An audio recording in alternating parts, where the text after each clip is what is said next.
But if we want to talk about the old Moosey's thing, this thing was in really good condition when I found it too. You know, I found this thing underneath of a tree.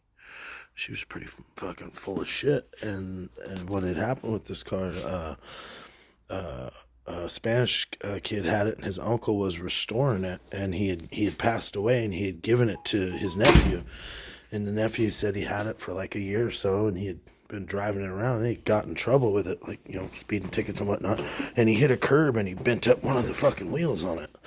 So I seen it on the old Ethronet, and I was like, man, I really want a Fox body. So I pulled up on him, and I had just built a mini truck for my son, so I was driving that mini truck, and when I pulled up, they pulled up in a mini truck. So I just kind of felt like, oh man, if there's ever going to be a deal made, it'd be right now, because it seems like they're into mini trucks. So I found the tree, or found the car. It was underneath the tree. The windows were broke out of it. It was full of leaves. Tires were all flat and all that shit. And I asked the young kid if I could put a battery in it, and he said, yeah, go ahead.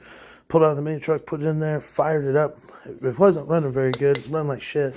The kid said he wasn't sure if it had a bad rod or piston or something in it. I don't know. But in my eyes, I was just kind of like, well, even if I got to put a new motor in it, I will, you know what I mean? And I said, fuck it. So I just kind of went out on a limb there, and I was like, yo, man, I'll trade you that mini truck for that Mustang. Like, I don't give a fuck what's wrong with the motor. And the kid said, hell yeah. So I said, fuck it. So I drove it to the next town over, like 15, 20 miles away. I put a battery in this bitch, and I just drove it home. Air Tires drove it home. Still didn't know what the inside looked like. I get it home, and I clean out the inside, and the whole inside's like just complete.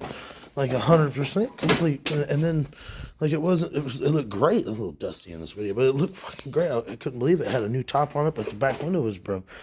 So I cleaned out all the leaves, and everything was perfect in there. I'm like, damn. So then I popped the trunk on this bad boy, and the motherfucking trunk was full of a bunch of brand new parts.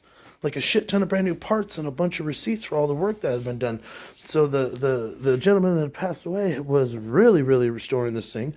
And he went hard, and there's no dents in the body, no nothing. Like, this thing was a very clean find, man. Very clean find. I love this car. This is one of my favorite cars. It's got the 5-speed manual. It's a 1989 GT. I know its 20s are off my Beamer. I pulled those off my Beamer and put on here. I know you're asking how.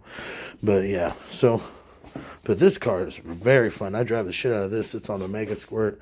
I'm actually going to tear it down now because the rear main seal's leaking, and I want to put a good clutch, and I want to do head studs, and really build the motor on this thing. So I pulled it in here for surgery. So should be seeing videos on this soon. See how it goes. Need to get that Mercedes.